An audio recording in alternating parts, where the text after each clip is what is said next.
électrique embarqué. Alors, là.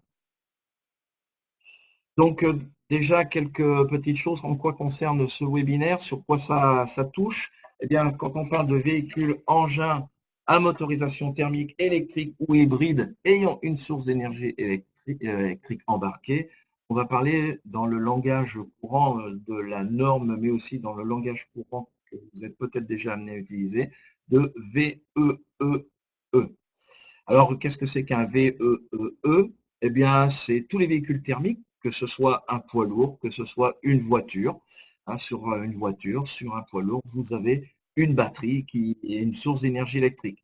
Vous avez donc aussi, bien entendu, sont concernés tout ce qui est véhicule électrique, concerné aussi tout ce qui est véhicule hybride, mais aussi les engins. Et quand on parle d'engins, on verra dans le détail que ça parle de chariot élévateur, mais aussi de auto-laveuse, de nacelle, et ainsi de suite. Donc, tout ce qu'on va aborder ce matin, ça concerne tous ces véhicules et engins. Alors, on peut se poser la question, pourquoi il y a une réglementation, pourquoi il y a une formation, puisque l'objectif, c'est quand même de voir quelles sont les formations qui sont obligatoires pour ce type d'engin ou de véhicule. Donc, pourquoi une réglementation?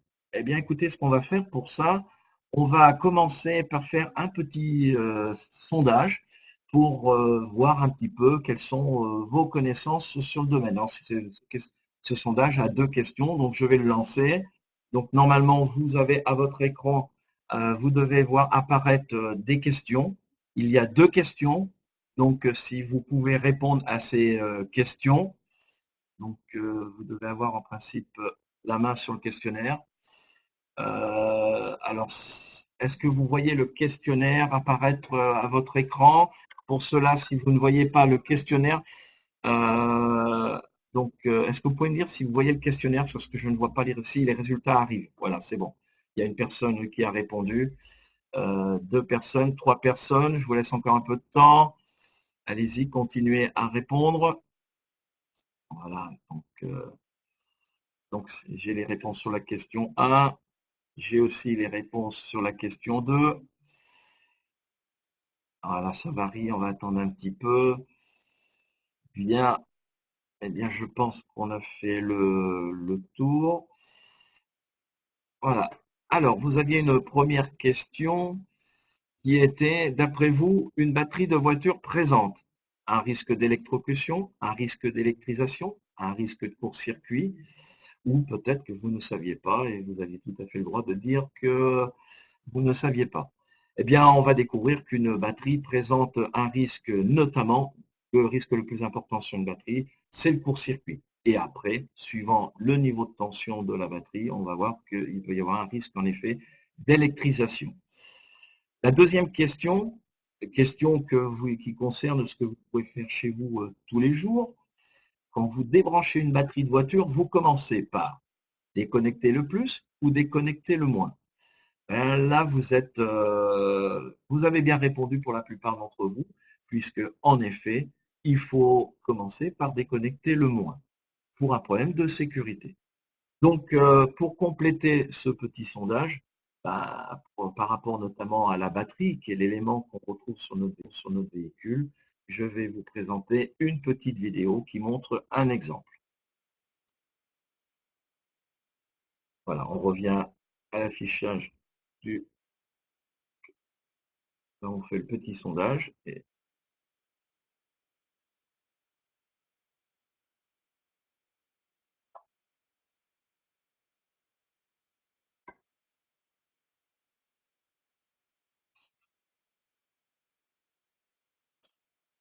voilà, alors sur cette petite vidéo Napo, Napo que vous pouvez utiliser de façon libre, puisqu'il y a toute une série de vidéos sur la sécurité.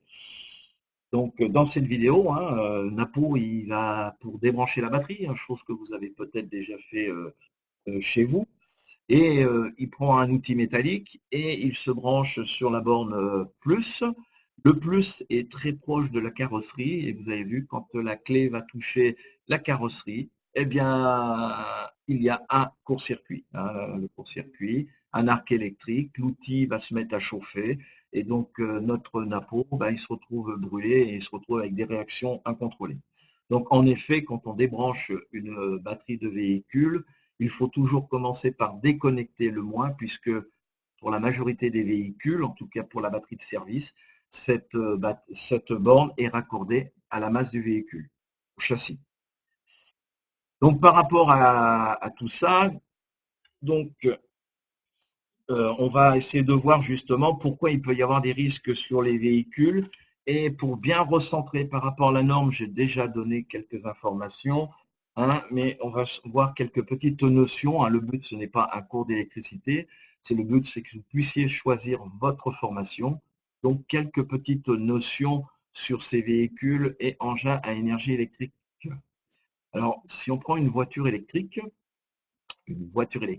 elle a une batterie de servitude qui va servir pour tout ce qui est clignotant, les phares, et puis on va trouver qui est souvent de tension de 12 ou de 24 volts, ça va dépendre des véhicules. Et puis vous allez avoir une batterie qui est plus grosse et qui est une batterie de puissance qui va servir bien, à faire avancer le véhicule. Et cette batterie de traction, elle peut avoir des niveaux de tension qui peuvent être très élevés, puisqu'on peut trouver des tensions comme celles qu'on peut trouver à la maison, et on est pourtant sur un véhicule, une batterie de tension 300 ou 400 volts. Les tensions mises en jeu sont soit du courant continu, soit du courant alternatif. En ce qui concerne la batterie de servitude, c'est du courant continu. Donc, tous les véhicules ont des batteries, hein, puisque votre voiture, elle a une batterie, votre voiture essence, elle a une batterie, ne serait-ce que pour démarrer le moteur, il faut une batterie. Un poids lourd, il a une batterie aussi, et puis cette batterie va servir aussi pour tout ce qui est éclairage, entre autres, et tout ce qui est fonctionnement électrique. Les engins, les engins qui sont aussi cités par rapport à la réglementation, une nacelle. Alors les nacelles, on va en trouver tout électriques, avec des grosses batteries qui vont permettre de créer les différents mouvements. Mais aujourd'hui, sur le marché, on trouve aussi des nacelles hybrides, des nacelles pour lesquelles il va y avoir des batteries, comme notre nacelle électrique, mais aussi un moteur thermique qui sert à charger la batterie, entre autres. On va trouver tout ce qui est chariot élévateur. On va trouver aussi tout ce qui est petits véhicules, les petits véhicules qu'on peut trouver dans les communes, hein, qui servent par exemple à ramasser des poubelles, les balayeuses, hein, les autolaveuses dans les magasins. Tous ces engins ont des batteries à l'intérieur. Et ces batteries ont des tensions qui sont souvent de l'ordre de 24 volts, mais qui ont une énergie qui peut être de l'ordre de 240 ampères heure, voire plus, ce qui est largement supérieur à ce que vous avez dans votre voiture. Donc, il faut bien avoir en tête que cette énergie électrique, on vient de voir Napo, peut présenter des risques notamment d'électrisation. Si je reprends mon véhicule hybride, on a vu qu'il pouvait y avoir des tensions de l'ordre de 300, 400 volts. Eh bien, il faut savoir, un petit rappel qu'on a vu dans un webinaire précédent, qu'au-delà de 50 volts en alternatif ou de 120 volts en continu, il y a un risque de choc électrique pour les personnes qui toucheraient par exemple entre le plus et le moins, et donc un risque d'électrisation. Et là, on peut se retrouver à l'hôpital. Et puis, risque très important dès qu'il y a une batterie, c'est le risque de court-circuit. Si je viens qu'avec un outil à faire le lien entre le plus et le moins, eh bien, c'est un court-circuit et la batterie a une énergie qui est loin d'être négligeable et vous allez avoir très rapidement la clé à molette qui va monter en température. Il va y avoir des projections de matière en fusion. Bref, ça va vite être un enchaînement comment ça s'appelle d'incidences, hein, avec à l'arc, brûlure et ainsi de suite. Perdons pas de vue que notre véhicule, par rapport à une installation électrique classique à la maison, eh bien, la batterie, elle est dans un espace restreint. Notre véhicule, c'est une boîte métallique dans laquelle on a de l'électricité. Ce n'est pas le cas lorsqu'on est à la maison sur une installation électrique prise de courant. On a des parties métalliques dans un véhicule qui sont énormes autour de nous. Et puis, ne perdons pas vu les autres risques que peuvent présenter les batteries. Une batterie, ça peut exploser. et notamment lorsqu'on fait un court-circuit, il peut y avoir une réaction en chaîne qui fait que notre batterie, elle va gonfler, elle va exploser. Donc l'intervenant qui fait le court-circuit, il peut être brûlé thermiquement parce qu'il y a eu circuit, par les étincelles, mais il peut être aussi brûlé chimiquement parce que la batterie va exploser. Il y a aussi le risque chimique avec les batteries. Alors ça, c'est pour les batteries, principalement aujourd'hui les batteries de servitude, mais ce n'est pas un risque à négliger, et notamment sur tout ce qui est engin, on a encore ce type de batterie qui est très répandu.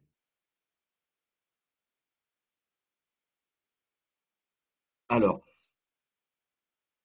à partir de la connaissance de tous ces risques, bien, la réglementation française a défini des règles. Le code du travail déjà définit des règles pour tout ce qui est travail qui peut présenter des risques. Hein, l'employeur doit mettre en œuvre des dispositions pour intervenir en toute sécurité. Hein. Donc, en ce qui concerne le risque lié au véhicule, et notamment le risque électrique, nous avons une norme qui est parue en 2015, qui est la norme NFC 18550. Cette norme, elle est recommandée conformément à un article du Code du travail, hein, par un arrêté du 20 novembre 2017. Cette norme est donc en fait la meilleure expression de ce qu'il va falloir mettre en œuvre pour travailler en sécurité sur tout ce qui est les VEEE. Alors, donc, qu'est-ce que va nous dire cette norme? Ça va nous permettre de dire aussi donc, que dans cette norme, on va trouver tout ce qui est lié à la formation. Alors, première question qu'il faut se poser pour savoir si cette norme va être applicable, c'est quand je vais intervenir dans mon véhicule, est-ce que mon véhicule présente des pièces nues sous tension? On va voir ce que c'est qu'une pièce nue sous tension. Hein, une pièce nue sous tension, eh bien, excusez-moi, j'ai dû pas sur les bons boutons. Euh, le, la pièce nue sous tension, elle est définie par la norme. Hein, donc, dans mon environnement de travail, est-ce que le matériel respecte l'indice de protection IP2X? Alors, qu'est-ce que c'est que cet indice de protection IP2X, qui est défini donc par une norme? En fait, quand on dit que le matériel est IP2X, c'est que si je prends un doigt, mon doigt par exemple, qui fait à peu près 12 mm de diamètre, qui fait à peu près 80 mm de longueur, si je peux aller toucher un élément conducteur, hein, ici on a représenté par exemple une borne, j'enfile mon doigt à travers le trou, je peux toucher la borne, le matériel ne respecte pas l'IP2. Au sens de la norme, il y a un risque, hein, il y a des pièces nues sous tension, il y a un risque de contact direct. Si je prends une borne de batterie, bien on va voir que l'IP2 n'est pas forcément satisfait. Alors, pour mieux comprendre, des exemples. Premier exemple, du matériel qui est justement IP2. Sur cette photo, vous avez un moteur électrique. C'est un moteur qu'on trouve sur un engin. Donc là, entre autres, c'était un moteur qui était sur une nacelle. Sur ce moteur, on a les câbles d'alimentation. Il y a trois fils. C'est même un moteur triphasé, comme on peut le trouver dans une usine. Ce moteur triphasé, eh bien, les bandes de raccordement sont protégées. Il y a un isolant autour. Donc, dans ce cas-là, si je travaille dans l'environnement, je n'ai pas de risque de choc électrique puisque le matériel est IP2. Un autre exemple, un autre exemple, ici, les bornes d'un chariot élévateur. Toutes les bornes sont bien cachées, les bornes sont cachées, on ne peut pas rentrer en contact avec les éléments conducteurs. Tant qu'il y a les capuchons, l'IP2 est satisfait. Donc, aucun danger. Si maintenant je me retrouve avec ma batterie de voiture, c'est souvent le cas pour la batterie de voiture, eh bien, dessous pour le raccordement, j'ai accès aux bornes, plus ou au moins, et là, donc, l'IP2 n'est pas satisfait. Un autre exemple, ici, c'est un ensemble de redresseurs qu'on peut trouver sur certains engins. Le capot ici a été enlevé volontairement, et au moment d'enlever le capot, eh bien, j'ai accès aux bornes ici. Donc, vous devez voir mon curseur. On a accès à ces bornes, et sur ces bornes, eh bien, il est très facile de toucher avec mon doigt. L'IP2 n'est pas satisfait. Donc, dans ce cas-là, je vais travailler dans un environnement de travail qui présente un risque. Donc tout à l'heure, mon petit gars, il se posait la question, est-ce que mon opération présente des pièces nues sous tension? Il a fait son analyse, il se rend compte que tout est IP2, il n'y a pas de présence de pièces nues sous tension, il n'a pas besoin d'être habilité. Par contre, la personne qui travaille sur l'autre véhicule, qui était un véhicule électrique, il se rend compte que lors de son opération, il y a des pièces nues sous tension qui sont accessibles, vont peut-être être accessibles dans son opération. Il va falloir qu'il soit habilité. Alors, je vais voir tout de suite, vous êtes toujours là, vous arrivez à me suivre. Est-ce que vous pouvez lever la main, s'il vous plaît? Donc, mettre le pouce en l'air pour me dire tout est OK. Voilà, donc j'ai les réponses.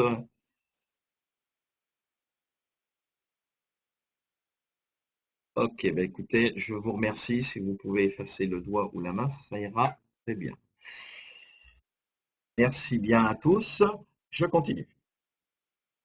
Alors, si la formation, c'est déjà, la formation, elle va être obligatoire si P2 n'est pas satisfait, comme on vient de le décrire avant. Mais un autre critère qu'il va falloir prendre en compte, c'est quelle tension j'ai sur mon véhicule et quelle est la capacité de la source d'énergie électrique qui est, pour la plupart du temps, sur nos véhicules, une batterie. Premier critère défini par notre norme NFC 18550, si la tension est supérieure à 60 volts en courant continu et que l'IP2 n'est pas satisfait, il faudra suivre une formation. Si la capacité de la batterie est supérieure à 180 ampères-heure et que l'IP2 n'est pas satisfait, il faudra une formation. Je prends tout de suite un exemple. Batterie de poids lourd, elle fait très souvent de l'ordre de 220 ampères-heure. Eh bien, je me retrouve avec une capacité supérieure à 180 ampères-heure. Pour déconnecter la batterie, on va le voir un peu plus loin, il faudra une habilitation électrique. Si, ne perdons pas de vue que dans les véhicules maintenant, on peut trouver du courant alternatif.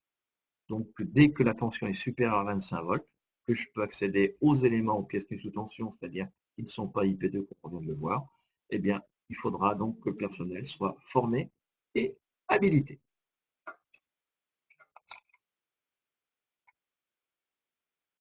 Chose importante aussi pour définir la notion d'être formé et habilité, le risque dépend en effet de la possibilité de toucher ou pas les éléments conducteurs, et le risque va évident que le risque n'existe pas si je suis à 10 mètres de la voiture, il n'y a pas de problème. Le risque, il existe lorsque je vais mettre les mains à l'intérieur de la voiture ou quand je vais être à proximité. Donc la norme a défini un paramètre important par rapport aux pièces nues sous tension, une notion de distance, qui est une distance en partant de la pièce nue sous tension, par exemple la borne de ma batterie, 30 cm. Autour de la borne de batterie, si on fait un cercle de 30 cm, un volume de 30 cm, on sera en zone 4. Et dans cette zone, eh bien, là, on verra si on a le droit d'intervenir ou pas, mais c'est la zone à risque maximum. De ces pièces nues sous tension jusqu'à 3 mètres, on est aussi dans une zone à risque au sens de la norme.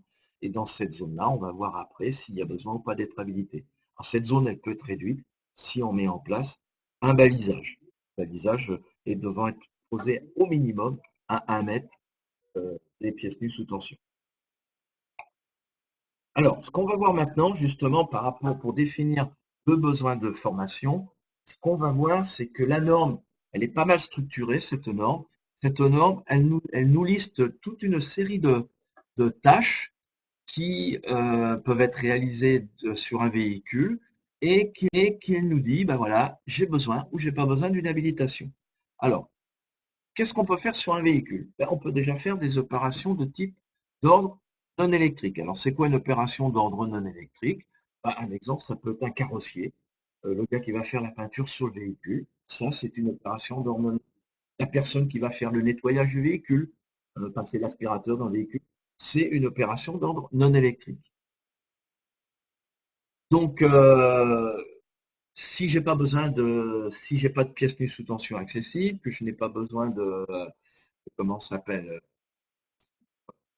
mettre hors tension, je n'aurais pas besoin d'être formé. Par contre, si je suis obligé de mettre hors tension par rapport à l'opération que je vais réaliser, parce que justement, il y a une pièce mise sous tension dans le secteur, il va falloir qu'on réalise ce qu'on appelle une consignation. Et dans ce cas-là, il faudra une personne qui soit habilitée BCL. L, on va le retrouver sous tous les titres d'habilitation liés aux opérations sur les véhicules. Et puis la personne qui fera la réparation, notre carrossier par exemple, notre carrossier, imaginons, il doit changer une aile sur un véhicule. Dans cette aile, il y a des phares, il y a de l'électricité. Donc, pour démonter, vu que les fils ont peut-être été abîmés parce qu'il y a eu, suite à l'accident, il est clair que dans cet exemple-là, il faudra mettre hors tension le circuit pour que notre carrossier puisse travailler en sécurité. Et comme il y aura une mise hors tension, il y aura une consignation de cette partie du véhicule. Alors, je viens de parler d'une voiture, un camion. Et cette norme peut s'appliquer aussi, pourquoi pas, à un bus. Donc, ce n'est pas la même échelle. Donc, on va peut-être couper que certains circuits, il y aura une consignation. Notre chargé de réparation, il devra être habilité. Les 0. Les opérations ne nécessitant pas de consignation, il existe aussi. Bien, tout va dépendre, encore une fois, si je travaille ou pas en zone à risque. Donc tout à l'heure, on a vu la notion de zone 4, c'est-à-dire à moins de 30 centimètres.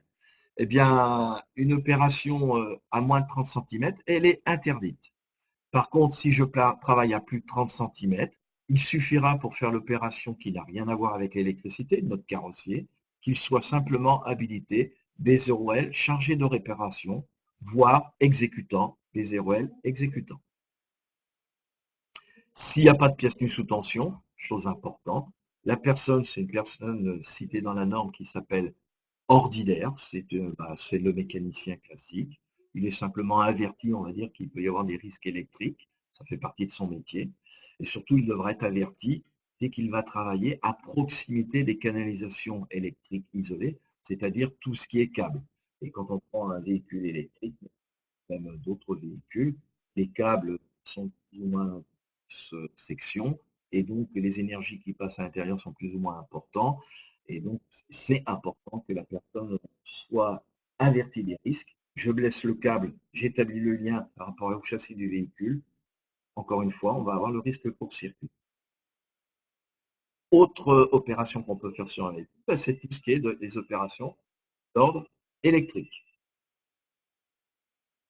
Alors, on a les opérations hors tension nécessitant une consignation. Je vais intervenir sur le circuit. On retrouve la démarche de la personne qui va consigner, le BCL, et derrière, la personne qui va réaliser donc l'opération. Cette fois, c'est une personne qui sera habilitée B2L parce qu'on est dans le cadre de l'opération d'ordre électrique. Et évidemment, il peut y avoir ce qu'on appelle un exécutant, un B, un L, qui suivra, qui pourra être sous ses ordres. Je peux travailler aussi au voisinage des éléments conducteurs, le voisinage, c'est-à-dire à plus de 30 centimètres des pièces nues sous tension qu'on a citées avant.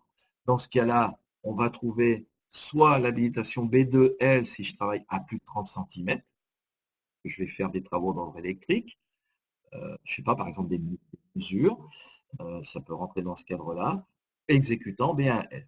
Et là maintenant, si je travaille dans la zone 4, c'est-à-dire à moins de 30 centimètres des pièces sous tension, on aura une habilitation B2VL ou B1VL.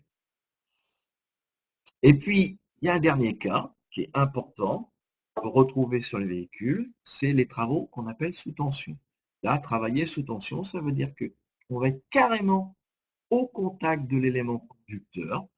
Un exemple très simple, je dois changer un élément de batterie sur un véhicule électrique, sur un chariot élévateur. Sur un chariot élévateur, une batterie, il est composé de X batteries. Un élément est défectueux, la bande s'est corrodée, je dois le changer, je dois le démonter. Et bien là, il va falloir que j'aille au contact pour débrancher les bandes. Et bien là, on sera tout à fait dans le cadre des travaux sous tension, habilitation B2TL et 1TL. Ça, c'est des cas très précis. Il ne faut pas que dans là où vous êtes en tant que client, que tout le monde soit habilité B2TL. Ça n'a aucun intérêt, puisque je vous rappelle, un grand principe de sécurité, c'est que dans tous les cas, on doit chercher en premier à éliminer le risque et donc à mettre hors tension. Sauf le cas des batteries, où là, on sera quand même un petit peu coincé. Et puis, après, la norme nous a listé toute une série d'opérations particulières.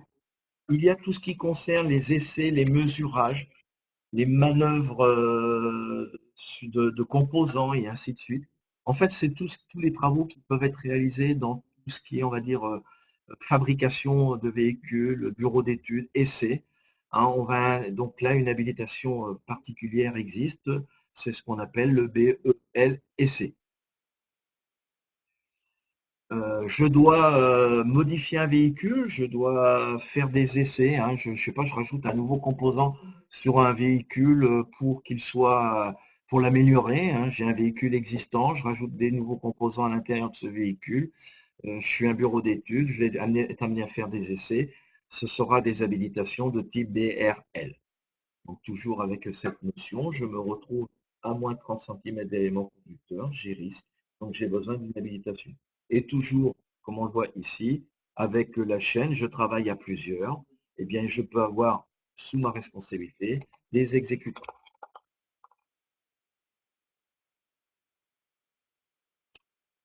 Alors, point important de cette norme, parce que c'est quand même une opération qu'on va retrouver très facilement, et c'est quand même là qu'on va retrouver le maximum des risques, c'est tout ce qui est les opérations sur les batteries. Alors sur une batterie, on peut faire plein de choses. On peut la changer, la batterie, déjà, mais on peut aussi faire de la maintenance, la manipuler, cette batterie, la nettoyer, hein, notamment, je pense aux batteries qu'on retrouve sur les engins, on retrouve très souvent au niveau des bornes de connexion de l'oxydation, donc il va falloir nettoyer les bornes. Donc, tout ça, c'est des opérations sur batterie. Donc là, c'est clairement défini au niveau de non. Et donc, euh, si les bornes sont IP2X, eh bien là, la personne sera simplement avertie, formée par rapport au risque. Malheureusement, très souvent sur ce genre de batterie, et notamment, j'insiste peut-être lourdement, mais sur tout ce qui est batterie qu'on peut trouver sur les chariots élévateurs, les laveuses, les nacelles et ainsi de suite, on peut se retrouver avec des pièces nues sous tension. Et là, dans ce cas-là, il faudra mettre en place pour réaliser l'opération des protections, donc remettre peut-être les capuchons. Alors, si la tension est inférieure à 60 volts, la norme nous dit que j'ai besoin simplement d'être averti. Par contre, dès que je serai supérieur à 60 volts, il faudra que je sois formé B2XL, opération sur les batteries. B1XL, si je suis simple exécutant. Autre opération importante sur un véhicule ou un engin à énergie électrique, eh bien, c'est tout ce qui est connexion, déconnexion, même, même démarche. Si mon matériel est IP2, donc je n'ai pas de risque, je suis simplement averti. Là, la norme, elle nous dit IP2, la norme, elle ne va en fait que jusqu'au paramètre de 750 volts de courant continu. Aujourd'hui, sur les véhicules, on ne trouve pas de tension supérieure à ces grands-là, mais la norme s'arrête à 750. Si maintenant ma connexion n'est pas IP2, c'est-à-dire je peux toucher des éléments conducteurs, c'est le cas dès que je vais démonter une batterie, il va falloir que je prenne un outil peut-être pour débloquer la connectique, eh bien, il faudra que je sois donc habilité si la tension est supérieure à 60 volts, si la capacité de la batterie est comprise entre 180 ampères-heure et 275 ampères. Déconnexion de batterie, j'oubliais, sur les chariots élévateurs, les nacelles, très souvent il existe un dispositif qui permet de déconnecter la batterie. Ce dispositif, s'il est en état, il est IP2, donc il suffit simplement d'être averti pour déconnecter la batterie et la mettre par exemple en charge. On est bien dans le cas qui se trouve ici sur mon tableau, donc sur votre gauche. Par contre, toutes les opérations qui vont nécessiter l'utilisation d'un outil, je veux démonter la batterie par exemple d'un poids lourd, il faut que je prenne un outil pour déconnecter ma batterie qui fait peut-être 200 ampères-heure. Il faut que je sois formé, habilité, B2XL, opération batterie. Si je suis simplement exécutant, B1XL, opération batterie.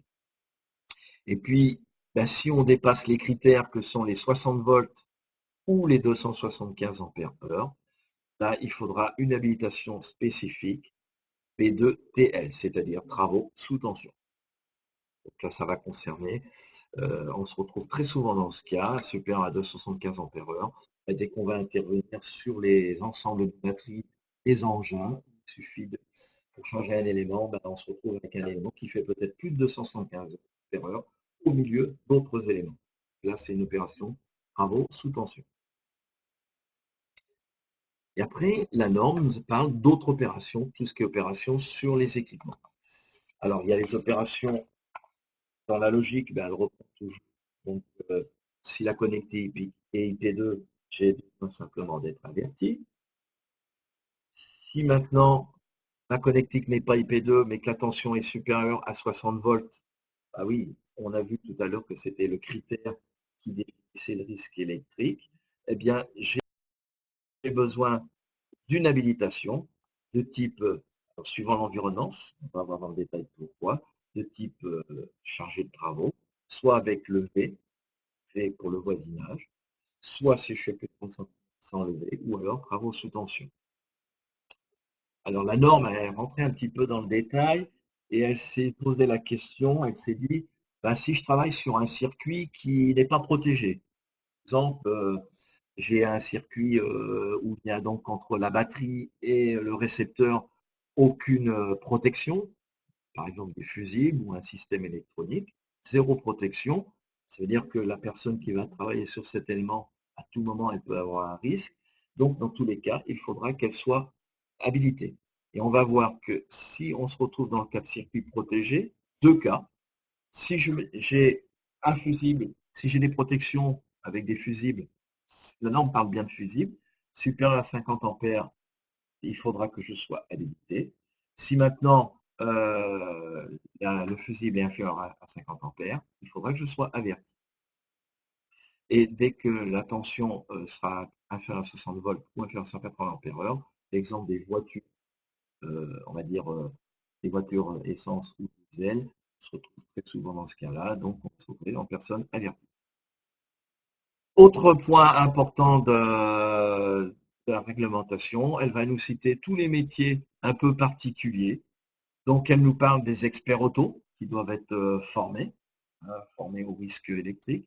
Elle nous parle des gens qui travaillent en crash test, ça peut concerner les constructeurs.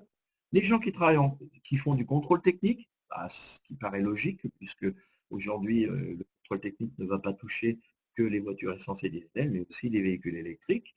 Donc, le dépannage remorquage, la déconstruction des véhicules et tout ce qui est service de secours. Donc là, on a des habilitations spécifiques à ces indices. Donc, on vient de voir que vous retrouverez tout ça donc, dans le webinaire. Donc, à partir de là, des formations en face qui sont donc définies par la norme NFC 18550 va nous donner le contenu de la formation et aussi la durée des formations. Donc, dans notre catalogue APAV, nous allons retrouver le stage ELB 085 qui correspond à tout ce qui est non-électricien, les indices B0L.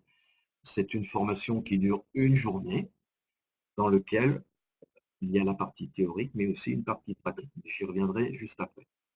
Après, pour les indices B1VL, BRL, B2L, B2VL, BCL, BEL, BRL et C, c'est-à-dire tout ce qui est opération dans l'environnement risque électrique, hein, donc, mais en étant hors tension, APA vous propose le stage ELB 095, qui est un stage d'une journée avec le TP compris. Et puis, vous allez retrouver aussi donc l'habilitation, la formation par contre concernant les travaux sous tension, donc stage sous agrément, donc en centre agréé, ça ne peut pas se faire dans vos locaux. Donc c'est le stage référencé ELT 85. Et là, on a deux types de stages pour ces travaux sous tension, puisqu'on va retrouver les travaux sous tension sur tout ce qui est batterie véhicule, donc les voitures, et batterie engin, tout ce qui est chariot élévateur, nacelle. Pour la partie batterie, j'ai pas mal insisté sur la partie opération sur les batteries. On va retrouver deux types de formations. La formation, notamment tout à l'heure, j'ai parlé beaucoup des batteries de poids lourd. C'est souvent dans ce cas-là qu'on se retrouve avec des batteries de type 220 ampères-heure. On se retrouve donc dans comme ce qui est noté sur la deuxième ligne, à savoir donc, une tension inférieure à 60 volts et une batterie qui est de capacité supérieure comprise entre 180 ampères-heure et 275 ampères-heure. L'IP n'est pas satisfait lorsque je vais débrancher ma batterie. eh bien là, on va vous proposer un stage ELB 89 orienté simplement pour les opérations sur batterie, un stage d'une journée. Et puis pour ceux qui seraient amenés à faire des travaux sous tension, soit sur véhicule, soit sur engin, donc la formation ELT 85 et 87, qui sont des formations en centre agréé, aujourd'hui centre agréé à Évry, et très prochainement, on attend l'agrément sur Chalon-sur-Saône pour les engins. Voilà, ce qui concerne la PAV. Donc je disais tout à l'heure, la formation, elle doit être réalisée par une partie théorique d'engin. Cette partie pratique fait partie de la durée du stage, puisque les parties pratiques qu'on va réaliser sur vos véhicules, sur vos engins, cette partie pratique fait partie de la durée du stage, puisque définies par la norme, ce sont des durées de l'ordre de 1 à 2 heures suivant les indices. C'est une mise en situation. Bon.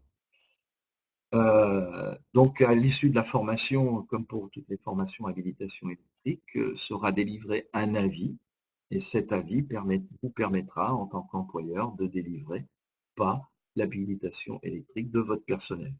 Pour rappel, hein, l'habilitation électrique, c'est la reconnaissance par l'employeur de la capacité du salarié à effectuer des tâches en toute sécurité dans l'environnement risque électrique. Et là, on parle de l'environnement du risque électrique du véhicule.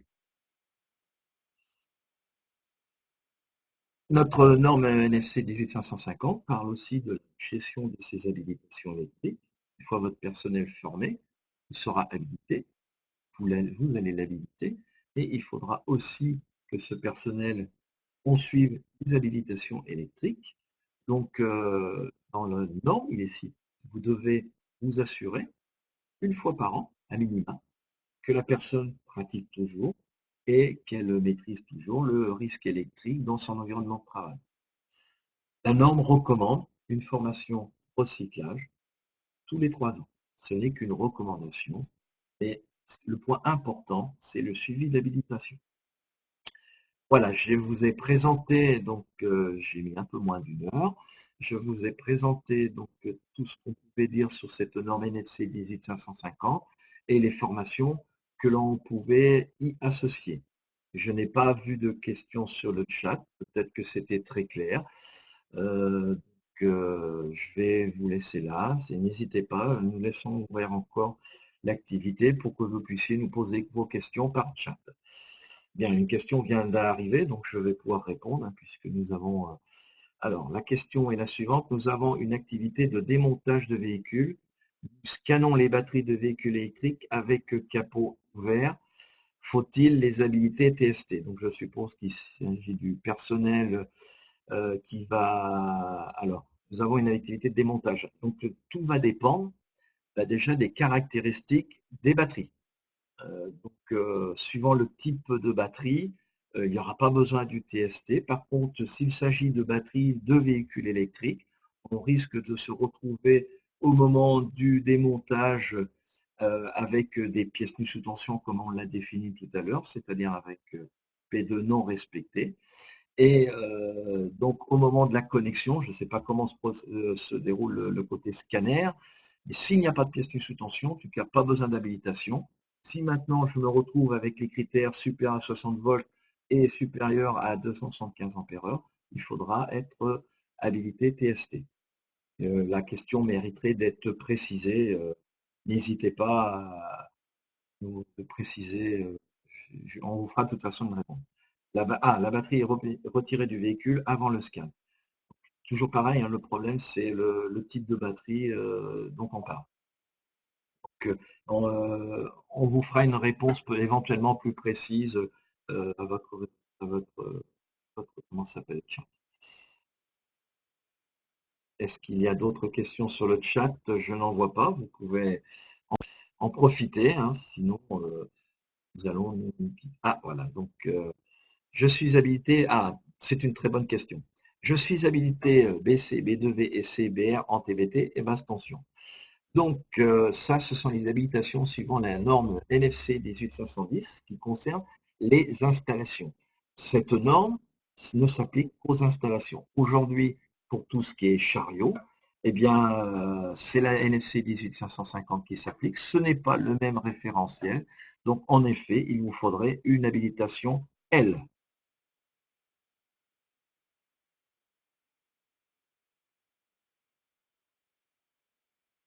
Voilà, donc je ne sais pas s'il y a d'autres questions. Eh bien, écoutez, si pour vous tout est OK, je vous propose de terminer maintenant. On reste à votre disposition, donc Damien Lecam et moi-même Stéphane Chaudron. Vous pouvez nous écrire par mail si nécessaire.